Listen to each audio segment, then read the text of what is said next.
Sunday evening பசங்களுக்கு snack மாதிரி ஏதாவது ரெடி பண்ணலான்னு யோசிச்சப்போ நிறைய நிலக்கடலை வீட்டில் இருந்தது.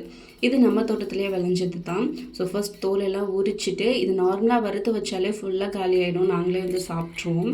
பட் அன்றைக்கி பீனட் லட்டு மாதிரி ட்ரை பண்ணி பார்ப்போம்னு சொல்லிட்டு லட்டு தான் ரெடி பண்ணோம். கடலைப்பருப்பு உரிக்கும் போதே பாதி நாங்கள் சாப்பிட்டுட்டோம், மீதி இருந்ததை வச்சு தான் அன்றைக்கி லட்டு ரெடி பண்ணிட்டு இருந்தோம். ஸோ லோ ஃப்ளேம்லேயே வச்சு இதை நல்லா ஃப்ரை பண்ணி எடுத்துக்கலாம். இது வந்து ஓவர் குக்கான மாதிரி தான் இருக்கும் அந்த பிளாக் கலர் பார்க்கும்போது.